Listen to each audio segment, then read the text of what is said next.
you tired of putting yourself last? Of taking care of everybody else's needs and powering through to meet the next set of impossible standards? In our fast-paced society, we lose touch with our intrinsic worth, with the ability to value ourselves for who we are right now. Instead of living life exhausted, frustrated, and disconnected from your authentic self, maybe it's time to put yourself back in the life you've worked so hard to create.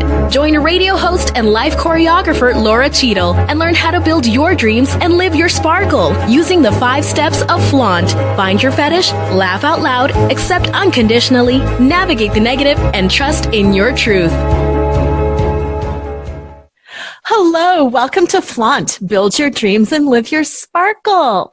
I'm Lora Cheadle, and if you are new to my show, let me just tell you 2 seconds about what you are about to hear.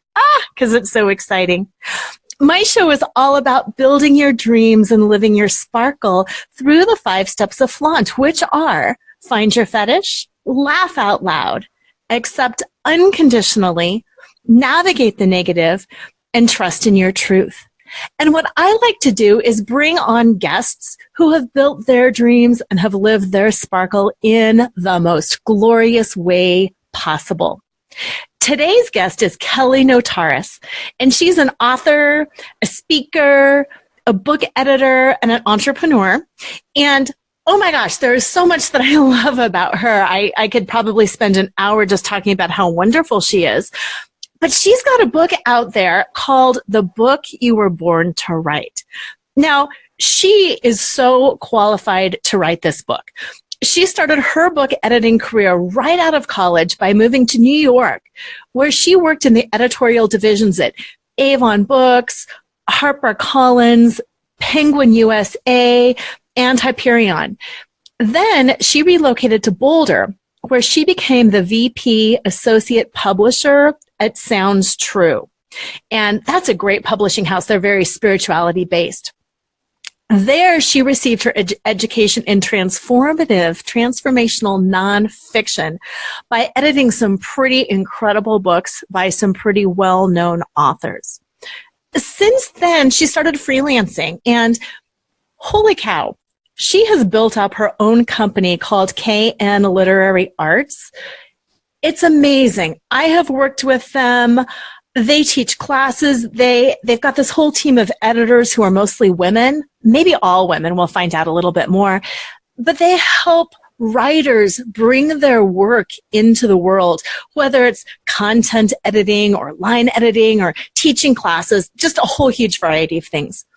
Anyway, what's most exciting about all of that is she's teaching at the Omega Institute about how to write your book. So if you think you might have a book in you, if you've always thought, ooh, maybe I could do this, you're going to want to listen to this show. So I'm going to quit blabbing my mouth about how wonderful Kelly is, and I'm just going to bring her on. So welcome to the show, Kelly. Hi, Laura. I'm happy to be here. Thanks for having me. Oh, I'm so excited. Okay. I've just talked about you. Let's talk about you some more. You're this incredible book editor. You're this author. You help people write books. Talk a little bit more about what it is that you do and KN Literary.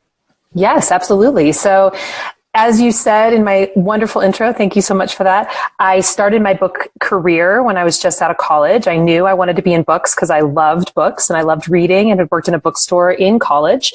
And so I moved to New York, which is where you go when you want to become a book editor. And I got my first job as an editorial assistant, which is what you do. You have to start at the bottom and work your way up. It's a very apprentice-based business. So I got to learn from some wonderful editors while I was there at all the different publishing companies you named that I worked for. And then between my last 2 gigs in New York, I actually had found my way to start meditating. And that was something that changed everything for me.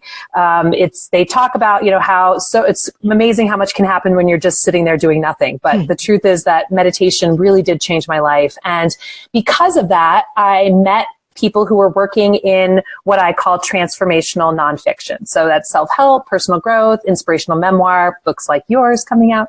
Right. And that was the sort of turning point for me, realizing that I wanted to be editing books that were the kind of books that I liked to read. Because at the time, I was very, very much a reader and a voracious reader and spiritual seeker. And in that process, I met a wonderful woman named Patty Gift, who put me up for a job at Sounds True, which had me move away from New York to Boulder, Colorado. And of course, as you also know, Colorado is a wonderful place to be and live, and I still live there today. And at Sounds True, I really did learn more and more about this particular genre, and I started to see how many people out there have transformational wisdom and inspiring stories that they can share and help other people. And so when I decided to go freelance, I started editing books for, everyone, people who were going to be published by big traditional houses, but also people who were planning to self-publish because they had a story or wisdom to share.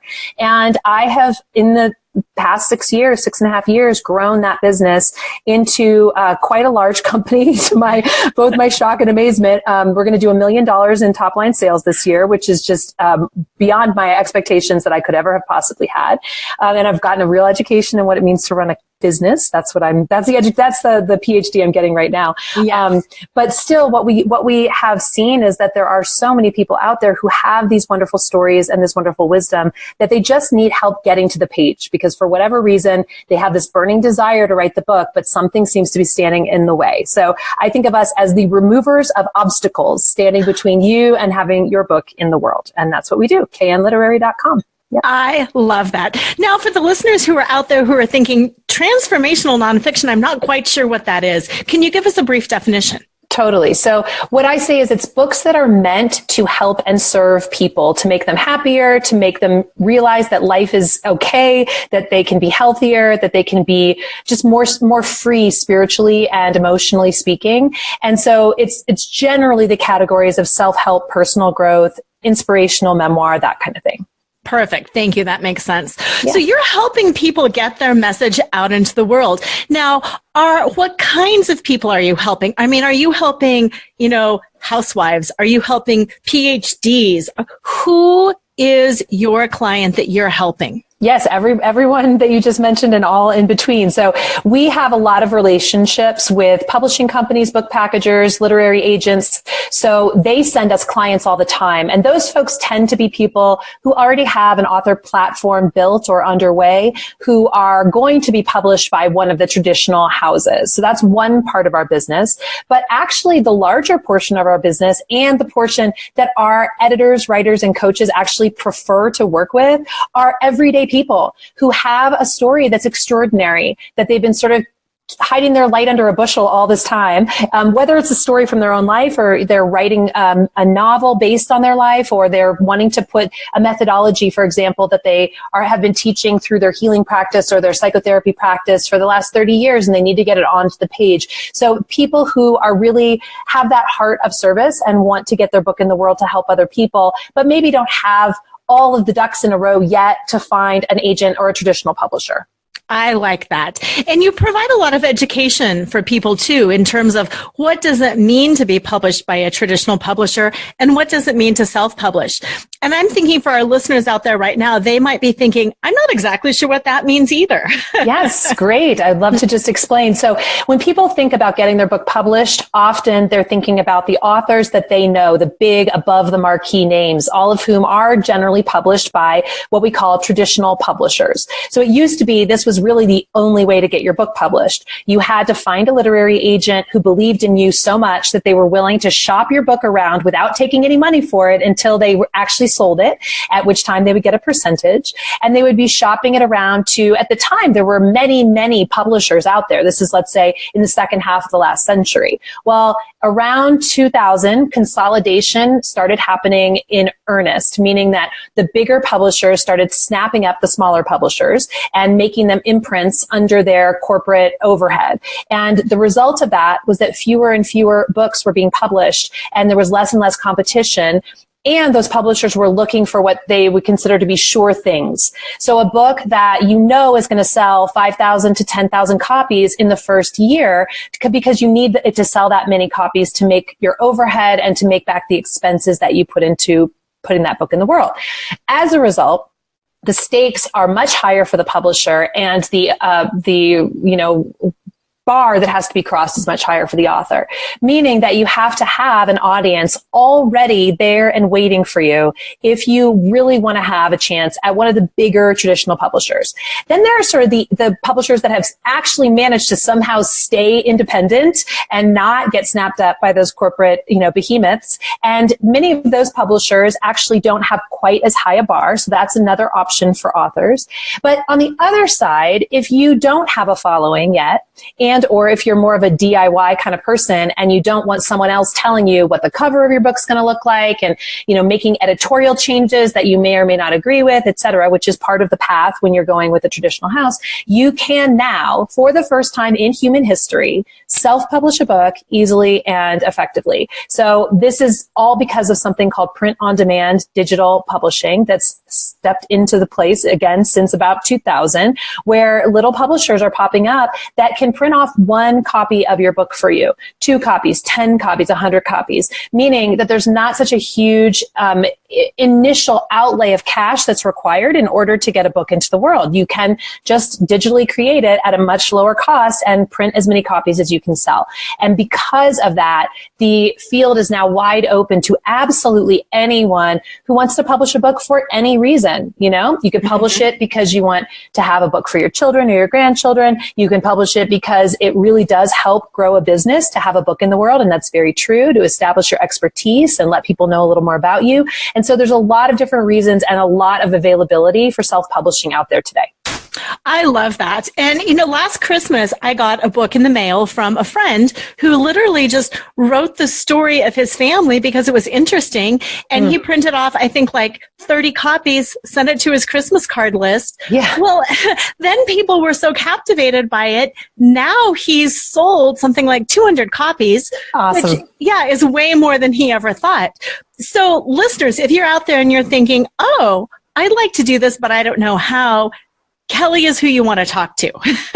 Thank you so much. Yeah. It's true. Now, the book that you wrote, your own book, and yes. It's the book you were born to write. Tell us a little bit more about that and what readers and listeners can expect when they check that book out. Yes. So the subtitle of the book is Everything You Need to Finally Get Your Wisdom Onto the Page and Into the World. And that was definitely my Northern Star when I was writing the book, making sure that it really included everything, start to finish, everything you would need to know, including what's the book business like? What does it mean to be traditionally published? What are your options for self-publishing? How do you choose a topic that is going to be captivating to a large number of readers? How do you build an outline that will support you through the writing process, overcoming the resistance that is inevitably going to show up because writing a book is a very long game. You have to sit down and write many, many words. And so you actually have to know how to work with it when suddenly it seems like, oh, what I need to do right now is clean out the refrigerator,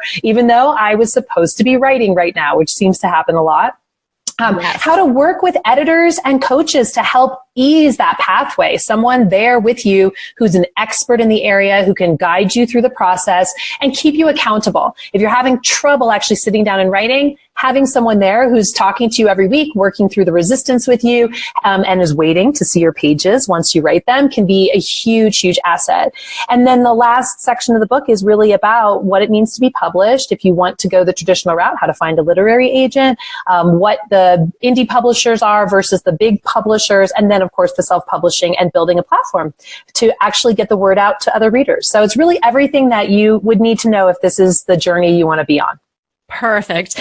And I just want to jump in on the whole resistance piece, because I'm thinking listeners out there might be thinking, I don't get it. If you want to write a book, write the book. What are you meaning resistance to write the book?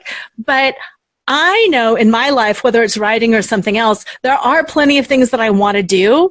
And then you sit down, or at least I sit down, I speak for myself, and I'll think, I don't know what that means. And it gets scary. So then, just like you said, I'm going to throw in some laundry. Yep, exactly. Absolutely. And so, resistance can show up in many ways for many different reasons. Some of the things I hear very frequently are, I can't really tell my story honestly because my parents are still alive, or my kids wouldn't like it. There are people who maybe they're actually a leader in their field, but they still don't feel like they're quite good enough. They're not the best. So are they going to be judged if they put into the world what they've learned or what they teach? So there's a lot of fear of being seen and fear of being known, and it's safer to stay invisible.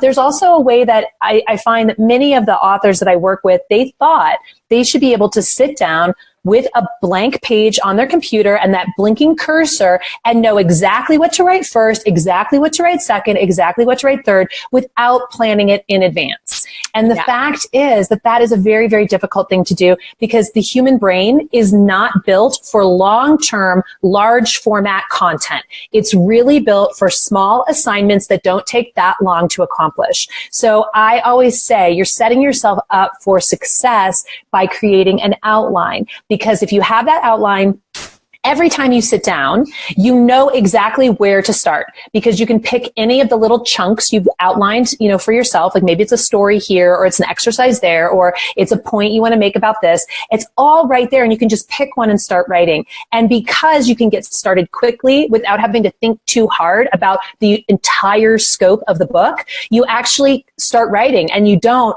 find yourself in front of the refrigerator or at the laundry machine or whatever it might be. Right. And let me just share with you and with our listeners out there, I was actually just talking about you and your book yesterday. Oh, wow. Yeah, because listeners, I think you know that my first book, Flaunt, Drop Your Cover and Reveal Your Smart, Sexy, Spiritual Self, is being released November 5th. Yay! Yay, I know. And Kelly helped me write the book proposal on that, so it's amazing. That when people say, how long did that book take you? I always have to laugh, because 10 years. Because at first I wasn't thinking about a book. I was just writing down stories from my clients. And then I was writing down my methodology. And guess what? I never, ever, ever, not once, not ever had an outline. Because it was just stories. So when you were talking about those story chunks, I'm like, Mm-hmm. But then trying to put those story chunks together, and then I would duplicate things, and it was all over the map. And then I would get frustrated and overwhelmed, and I'd say, forget it. This is just stupid. So, after reading your book, and part of that was I didn't have the intention of writing a book when I started to write it. I just wrote. Right. But using your book, even as a second-time author, I am using your book to remind me, this is how to do it right the second time. This is how to be more intentional, more efficient, and to give myself less brain damage. Yes, indeed. I mean, I get it. Some people, when you say outline, the last time they wrote an outline was in 9th grade English class, and that's traumatizing. They don't want to have to write an outline. And I say okay, and I generally support people in writing freehand and sitting down, doing writing prompts, journaling every day. All of that is important, and all of that is part of my own writing practice. But when it comes to writing a book, you will need to know in advance what you're writing and where, because otherwise you will, in the fact, Lora, that you continued and you persevered without the outline on the first book, that just speaks to your absolute above average drive to get that book out, because it's the kind of thing that stops people, because it's really just too hard, frankly. It's just too hard. The brain gets overwhelmed, and there's so many other things that feel like they're more important to do. So, I mean, I get it that I have to sometimes tell people 5 times, hey, this would really help. Hey, if you were willing to do it now, okay, nope, you're not, fine, no problem. Oh, you're back. Oh, great. Okay, now maybe an outline. And it's fine. I so get it. I understand. I support everyone's process. And I always say that life has a plan for your book, and it may not be the same plan you have for it. It may not be the same schedule. It may not be the same book that you thought you were writing. So to really walk the path is the path of writing a book. You have to just take what comes and do what you need to do. And hopefully, for those who are listening, hearing this show will actually give you the information that you need. So when life is like, okay, now it's time, you'll know where to go to get the building blocks. Yes, absolutely. And whether you've written something or you have an entire manuscript or it's just all in your head, this is such a great place to start. Yeah. It's true. Yes. Yeah, to figure all that out. Good. Okay, so you have also got a course coming up really soon at the Omega Institute that's kind of based on your book, right? Yes, indeed. October 20th to the 25th. And it's called The Book You Were Born to Write. And I've taught it several times at other retreat centers. It's the first time I'm going to teach it at Omega, which I'm really excited about because I love Omega. And what we do during that course is really walk through the how, the why, and then the actual practice of working on a book. So my goal is that by the end of that week, you've got some really solid writing time in, but you also have the information that you need and the inspiration that you need to keep going and bring a book into the world as soon as its life wants to have it come through you. So it's been a wonderful, wonderful retreat. I've gotten nothing but positive feedback about it, and I'm constantly refining it. And I've got some really cool things we're going to do at Omega for the first time. So I'm very much looking forward to it. That's amazing. You know, when I was learning about this workshop myself, and I saw 5 days, and I have to be honest, I thought 5 days, who can take 5 days? Right. And then I read the description and I thought, hello, you need those 5 days to step out of your life to implement this. Because if it was a 1-day workshop, many of us would go home inspired, make dinner, fall asleep, wake up and forget that we were even at a workshop. Exactly. That's totally true. I really try to arrange it so everyone who comes makes the next step of progress that they need to make. It's kind of like a one-room schoolhouse. One of the students said that to me, which I loved, which is that some people come in and they've already got a book half written, and what they are there to do is keep writing. Then there are other people who have had a book dream their whole life and they're still not totally sure what the book is. They will also get served. And then the people that I actually feel the most excited about are those who know what book they want to write, have been intending to write it for a really long time,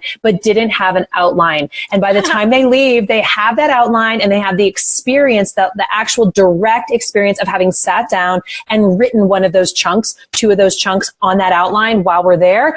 And it just sets into their bodies this muscle memory of, I can do this. I can, as long as I can set aside the time, as long as I can build my own writing plan, which is something that we work on during the week. As long as I can do that, I know I'll be able to finish this book. And that's what I love, is knowing those people are walking out of there way more confident than they walked in. Yes. And I'm glad you used the word confident, because when I haven't taken this class from you. Yes. But I took the How to Write a Book Proposal class from you like 5 years ago. Yep. And what was valuable to me was, 1, some structure. These are the pieces of your book proposal. I could have Googled that. But I didn't really understand it. Having somebody say, these are chapter outlines, and sometimes they're called, and this is what it's oh.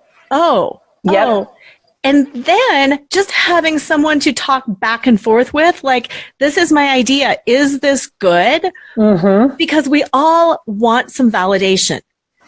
And it's so important to be able to just put things out there and have somebody like you say, brilliant idea. And keep going. Yep. Yeah, keep going. And have you thought about this, like an outline? Yes, exactly. That's one of the things that we do. We have some sort of one-on-one, what I call hot seats in the class, where I sit with a person. We pull actually names out of a basket and call someone up, and they're usually scared to death to come up. But we sit down and I say, what's the hook of your book? The hook being that 1 to 2 sentence pitch. How would you talk about the book if someone came up to you and said, hey, I heard you're writing a book. What's it about? And we've worked on it up until that point. And then we decide, that we're people who want to put their name in the basket and are brave enough to come to the front. I'll pick one of them and we'll talk about your particular idea. And I will talk about what I love about it and what I'd like to see more of. So you're right. Just hearing that validation and where to lean more into, because again, you were talking about the brain, and the brain does things in chunks. And when I get in that spaghetti mind and I don't know where to go, do I tell more about this? Do I tell more about this? So a workshop like that would just be so valuable. So you don't waste all that valuable time talking about your dog's or your cat's hairball problem. Yes. Move into what's truly valuable. So. Right. And what's been really great also is that when someone gets to talk in front of the group about their idea, the rest of the group then hears it. And throughout the course of the day, since we're all, eating together and, we're together the whole week, they get to give feedback like, hey, this is what I really liked and this is what I'd like to see more of as well. And that is just so nice to get the reverb of other people in the room. And then it's really kind of cool that then someone will come up maybe later in the week who's had the benefit of listening to other people's ideas get workshopped, and they bring an idea that's just mic drop, and they say it and everyone's like, whoa, that's exactly what it should be. And it's so cool because everyone starts to recognize what we're looking for when we talk about what I call a narrowly tailored, high concept magnetic hook, because that's what I want everyone to have before you start writing, because that's what it takes to really grab the attention of readers. And that's what you want if you're writing a book. Right. And the other thing that I think is useful about a workshop, going to a workshop, reading your book is one thing, but if you can attend a class, I think the value of that is it gets you out of your own echo chamber. Yes. Because we know our families, we know our friends, they know our stuff, they love our work. Yay! Yes. And talking to strangers, whatever it is, whether it's the feedback or that I don't understand what you're saying, let's come up with a new word because it sounds great, but I don't get it. Mm-hmm, absolutely. There's no question about it that it takes you outside of your comfort zone a little bit. And a lot of people have a hard time at first. They're like, I don't want to reveal my story idea. And there's also this question, which I'll just answer right now because I guarantee you some of your listeners are thinking it, is like, well, if I tell people what book I'm working on, they're going to steal my idea. I hear that all the time. And the issue there is that if you don't talk to people about your book and start spreading the word and getting feedback, you are going to be in your own echo chamber. There's nothing new under the sun. Someone definitely already has the idea that you have, even though you think it's the most unique idea in the world. There's 7.9 billion people on the planet, and someone has the idea you have, but they're not you. They're not going to write it in your voice. They're not going to write it with your stories attached, with your wisdom attached. So you can just relax and say, okay, I need to start talking about this, not just in terms of the workshop, which definitely you're going to have to reveal to other people what you're writing on in that workshop, but actually in the world at large. In order to get the reverb that I need to know that I'm on the right track, I'm going to start having to talk to professionals about it, editors, coaches. I'm going to need to be talking to my, social media following about it, find out what book they would like to hear from me. I'm going to need to start blogging about it and posting about it. All of that is part of the ecosystem of creating a book that does have an audience. So I want just to clear everyone's minds. In my 20 years of being in this business, no one I've ever worked with, not one author I've ever worked with, has had their idea stolen, not once. So I can tell you it is not going to be something you need to worry about. Worry instead about keeping it under your hat and thus keeping your light under a bushel, basically for the rest of your life. That's what I'd be more concerned about, is you actually coming to the end of your life not having done the thing you knew you were supposed to do, which was write this book. Oh, thank you for addressing that so much, because I can relate too. One of the steps in writing a book proposal is doing the, comp titles. Yes. Which are, titles that are similar, and then distinguishing your work. Now, as a former lawyer, I was good at distinguishing, and for listeners out there who don't know what that is, it's saying, this is how we're similar and this is how I'm different. Yes. But yes, I looked at some big books, one of which you edited, the Pussy book. Oh, yeah. Regina. Uh-huh. Yeah. Yep. Yeah. Amazing that book. was one of my comp titles. Great. Feminine Wisdom. I'm losing her name. Rachel Jane Grover. Okay. I don't know. Yeah. Doesn't matter. But they're all similar, and same thing. You play this game in your head. It's already been written. People are already talking about it. I can't do that. Yes. But not true. Yep. Take a step back. Nobody has my story. Nobody has your story. Even if they do, the wisdom is different. Yes, 100%. And everyone, just think about what it's like when you walk into a party. There's 20 people in the room. You are naturally drawn to some of those people and not to other people. The same is the case with authors. You'll be naturally drawn to authors who resonate on some frequency, if you want to get, woo-woo about it, that you also resonate on. And so someone who resonates with, let's say, Regina's book may not resonate with yours, but someone who resonates with you and your book is not going to resonate with her as strongly. So you just need to know you are a unique person and you will be someone people will want to come talk to at the party. You just got to get your book out there so that they have a place to go. Right. And I like how you said too, it's all different, but it's all the same. There are no unique ideas. There just aren't. It's so true. I mean, it's funny. My dear friend and wonderful colleague, Reed Tracy at Hay House, tells this story about having had someone fly in from the UK to meet with him, which he lives in California. It's a very long flight, came just to meet with him to pitch this idea because they wanted to pitch it in person because it was so unique and no one had ever had this idea before. And they wanted to look him in the eye and make sure he didn't steal it. And he was able to say to them, oh, that's so interesting. Our author, who we already have on our list, just called me yesterday and pitched the exact same idea to me. And he had notes from that and was able to show. So this was such a good example of how, even though you think that no one's ever heard it before, those of us who are in the book business, who are being pitched ideas all day long, every day, and also are very deeply read in the category that we work on. We have read more books in that category probably than you have.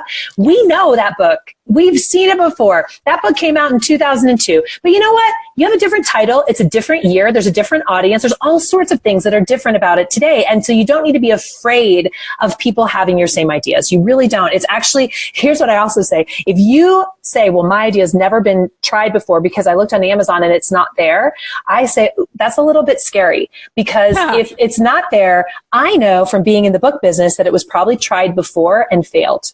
So actually, it's a good thing if a book like yours is out there because that means there's a readership that's still keeping that book alive. That's really good news for you. Yeah, that totally makes sense. Okay, now your workshop on your book is coming up in Rhinebeck, New York at the Omega Institute. And that's October, what's the date again? October 20th to the 25th. Okay, 20th to the 25th. I'm sure there are listeners who are interested but might not be able to make that. Yes. You said you've taught this workshop in the past. Will you be teaching it again in the future as well? Yes, absolutely. So right now, I know that I'm teaching it in February at 1440 Multiversity, which is another amazing retreat center in Santa Cruz, California. And I'm teaching it at the Kripalu Center, which is actually right in Western Massachusetts at the end of March. And then I will be teaching it once again next year around the same time. Actually, I think it's in September of next year at the Omega Institute. And who knows, there are probably other dates that will get popped in there. You can always look at my website, knliterary.com, and the /events.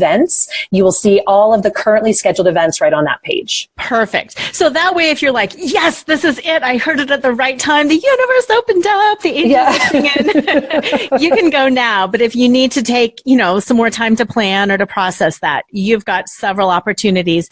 And then in the meantime, where can people get your book if they're like, I need to learn more? Yes, absolutely. Well, you can find it wherever books are sold, as they say. You can find it on Amazon, at Barnes & Noble, and hopefully every independent bookstore can order it for sure, whether they have it on their shelf or not. I love that. Okay, now I want to walk you, Kelly, through the 5 steps of flaunt. Great. Yeah, with regards to you and your work and what you are doing. Great. Okay, now the first step of flaunt is find your fetish. It seems to me like books are definitely your fetish. They are one of my fetishes, I will say, one of my top fetishes. All right. So tell us a little bit more about some of the things that light you up and just get you passionate about life. Oh, yeah. So, books are definitely one of them. Writing is one of them. I absolutely love writing. I journal every morning, and I don't know what I'd do without that. I have lately become obsessed with the night sky. So astronomy is what's lighting me up right now. I am getting to know the constellations. I have my binoculars. I get them out on every clear night. And I live somewhere that's a little bit more rural. And so I have access to the Milky Way very frequently, which is just absolutely a stunning gift. And I wish that everyone gets to spend time under the Milky Way as soon as possible. So that's one thing that I'm very, very excited about.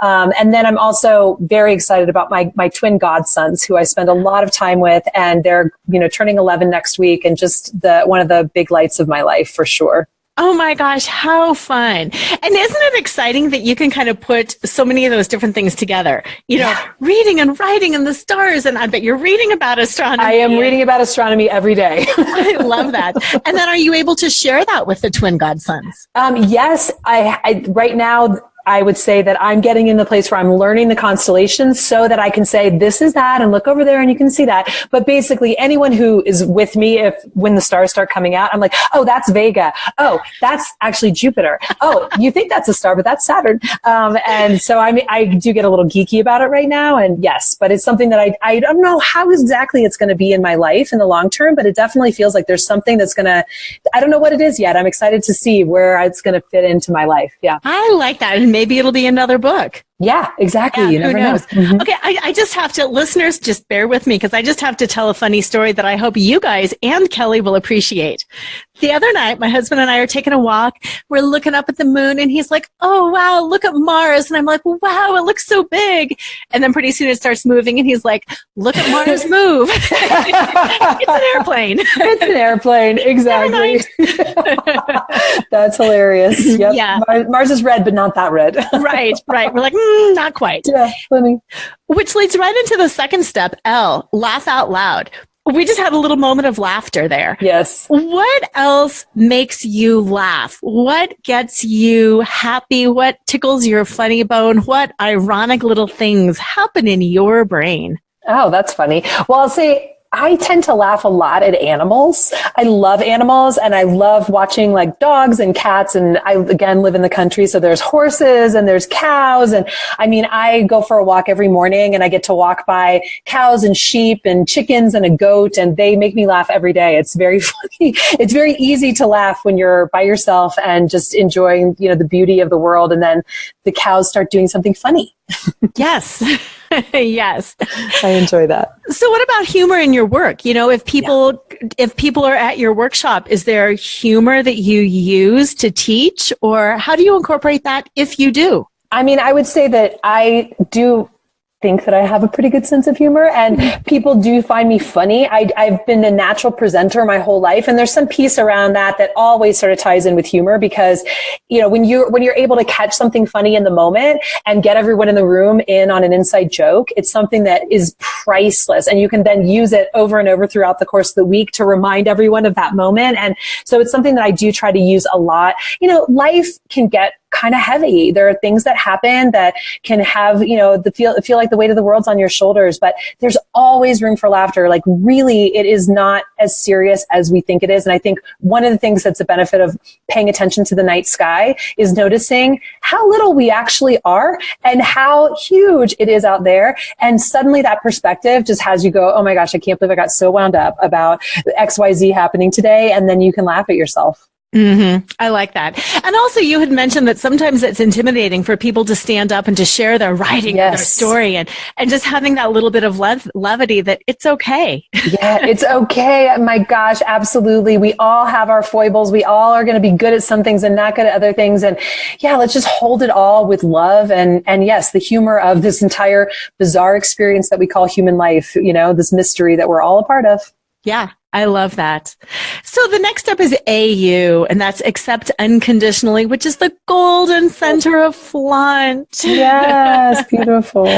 I am presuming that you have had to accept some difficult things in life. You've probably had to accept some amazing things, but also some difficult things. Mm-hmm. Can you share with the listeners some of the things that you have had to overcome, that you didn't just graduate from college and go to New York and everything was perfect along the way? Yeah, definitely. I mean, there's so many things that I look back on. You know, of course, we have such good perspective when we look back, and I think that every step of the way has been so good and important and helpful and got me exactly where I am today. But it wasn't always easy. You know, being in New York, I definitely found that I was feeling a tension between thinking that I wanted to have kids and get married and, you know, have sort of a more conventional life like what I had seen around me growing up.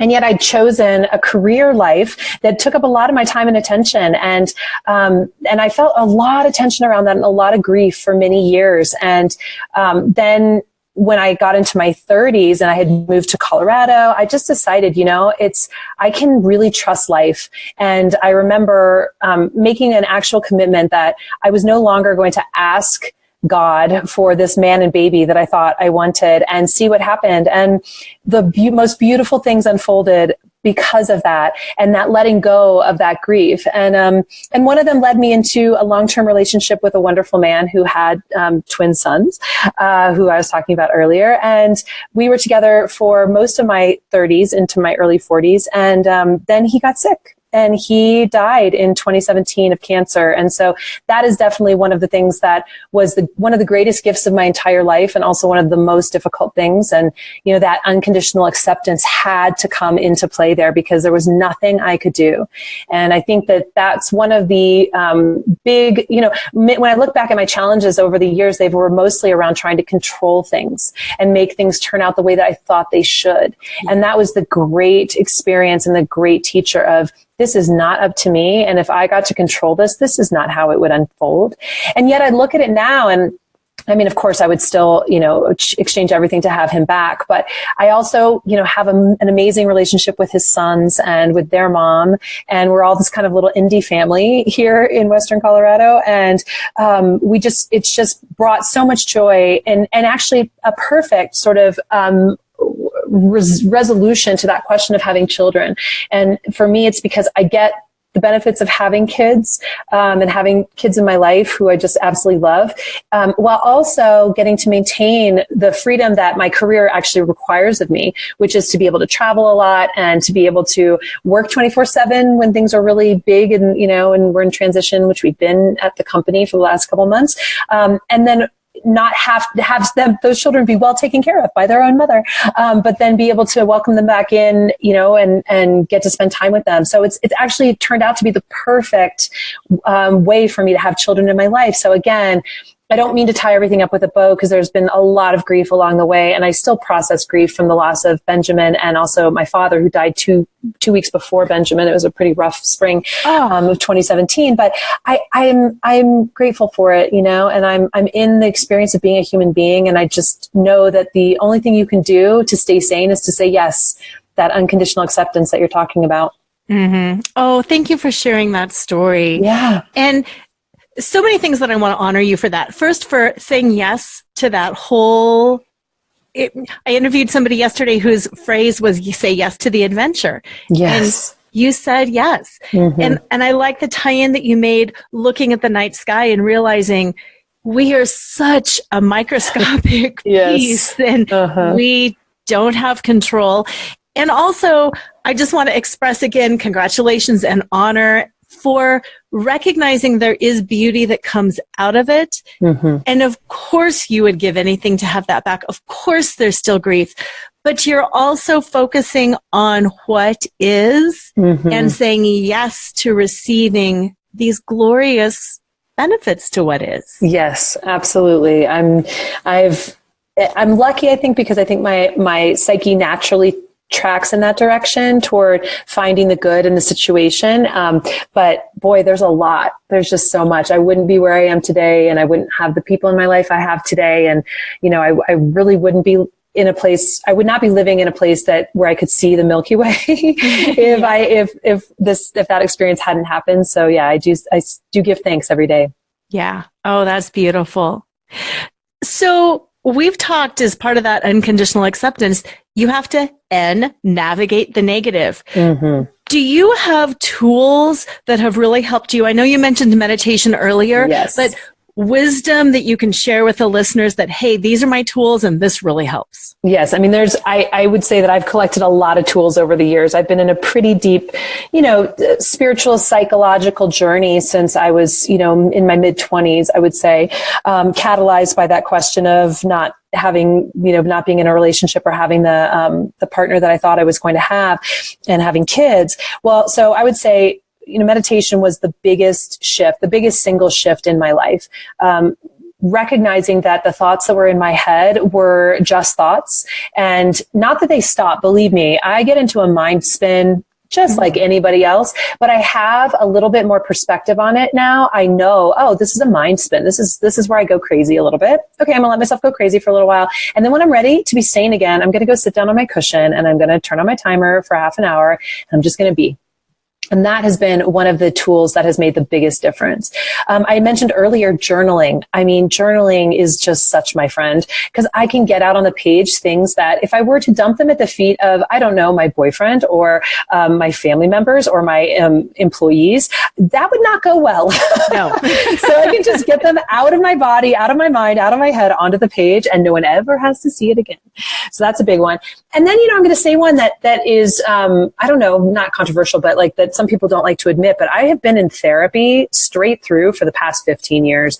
And I would never exchange that for anything. I cannot tell you how much perspective, sanity, creative energy has been liberated by having someone in my life who is there with their wisdom to bring to my life, so that in places where I can't really see it clearly because I'm caught inside of it. And to have that reflective person there with wisdom and their own life experience and the generosity of time to listen and give me feedback, I don't know if I'd be where I am today without it. Honestly, I have like so much gratitude for all of my wonderful therapists over the years, some of whom have been actual therapists, others have been just coaches, but somebody there always. I've always had at least one person there to listen. And it's extremely, extremely helpful for that to be someone who's not a part of your life and doesn't need your love in order to be okay, because then that is going to naturally warp the way that they listen to you and how they give you reflection back. It's not that it's not still really important to have friends and loved ones that give you reflection. I think it's very important.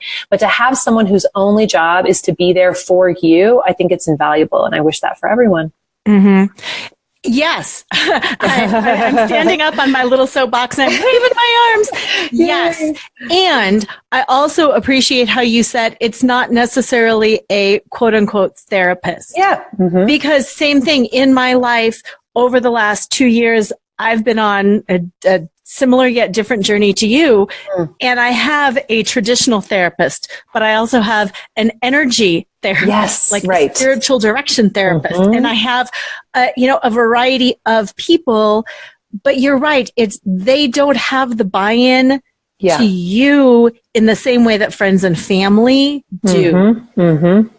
And I don't, you said it might be controversial. I don't know why it is. Right. Well, I think that we're getting to the end of that. I hope that, there's just generational norms. And for example, I don't think my parents would ever have gone to a therapist, or at least if they went, they would never have revealed it to the world. Meanwhile, I talk to everybody about my therapist, and I'm recommending therapists right, left, and center. And many of my best friends are actually therapists, including my sister is actually a therapist. And so there's a way that it's just become more the norm, I think. And people recognize that, you're allowed to go talk to somebody, and it's actually even a good idea. And your insurance may even, in fact, pay for it, Yes. I always say that I think The Sopranos helped with that, because Tony Soprano went to a therapist, and that was like kind of the funny, beginning of that show, was that this mobster was with the therapist. But it really, over the course of the show, she became a huge character, and people started to, I think, it got a little more normalized, is when things get into the media, they get a little more normalized, and I'm happy that that's happening. Yes, I'm happy too.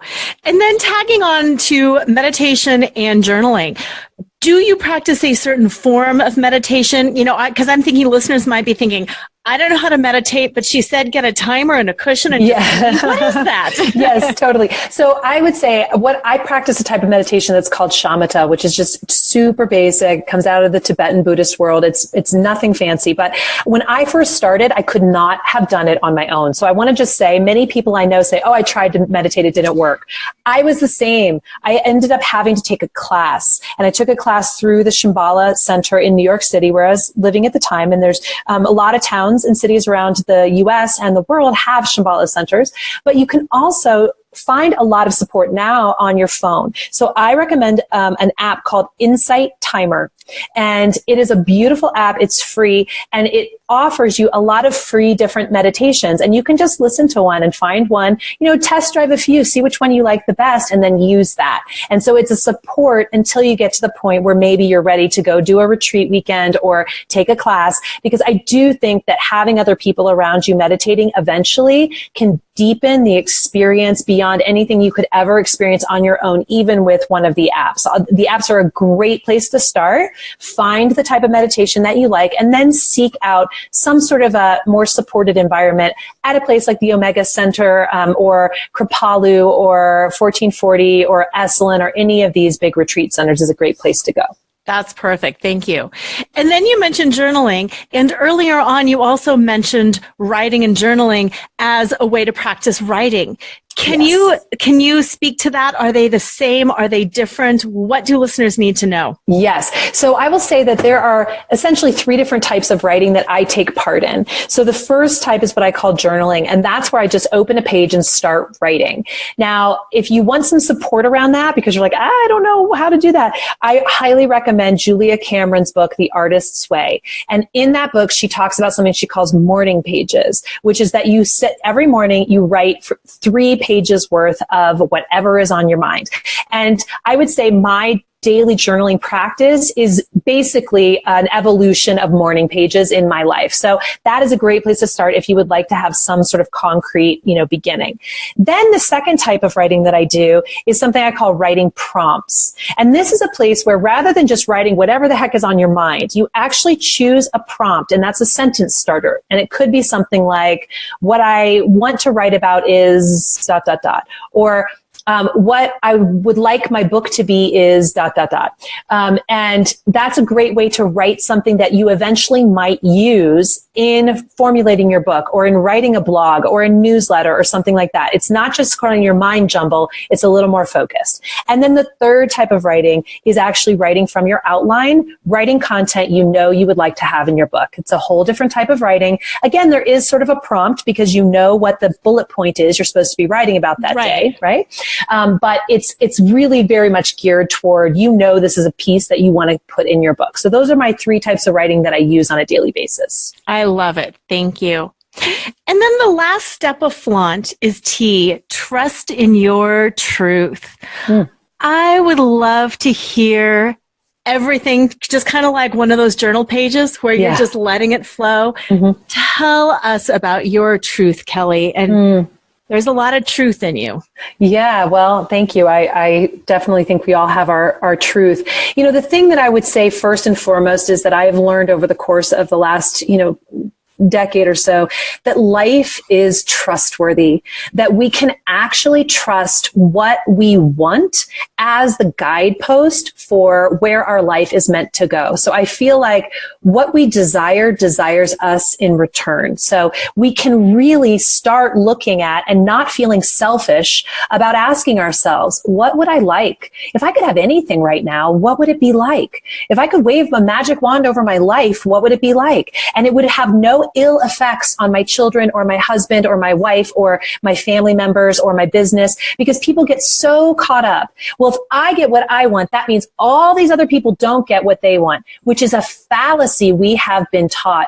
That is not true. The more of us that are seeking what we want and reaching for it, the more of us also get to have what we want. A great example, I've been in negotiations with a couple people about a role at the company, and one of them I really love. She's a personal friend, and yet she went offline for a week because her husband had unexpected surgery. In that meantime, I found someone who was actually a better fit for the role, and it just happened so quickly that I offered that person the job. Well, then I felt terrible. Oh my gosh, this friend of mine who we've been in negotiation for quite a while, what if she feels like I left her behind somehow? And you know what? I wrote her and I said, I'm so sorry. I don't know, just unfolded. I'm trusting life's movements here. Right. This is what I think is supposed to happen. And she wrote back and said, I have been wondering how I could tell you that I didn't feel like this was the right role for me. So how perfect was that? I trusted life. I did not put the brakes on the person that felt like the right person for the job because I knew deeply this feels aligned. And I didn't let my fear of hurting this other person get in the way. And as it turned out, I liberated her from having to tell me that she didn't want the job. So I just offer that as one example of how what we want, if we follow what feels right to us, it does tend to unfold. Even if there's some trouble in the beginning, even if people kick up a fuss at the start, eventually down the line, they'll look back and say, wow, you following your desire allowed me to follow mine. And in that way, our desire is trustworthy, our lives are trustworthy, and we can just take the next step and do everything we can to enjoy what's here. I love that. And what an example you are giving other people too around you by sharing that story. Because especially as women, I talk about this in my book too, as women, we have to be nice. We have to be kind. We can't offend people, but you also have to speak your truth. Yeah. Really? How do I do that? Exactly. Yeah. 100%. Yeah. Yeah. And what a glorious example of you knowing, okay, this felt good.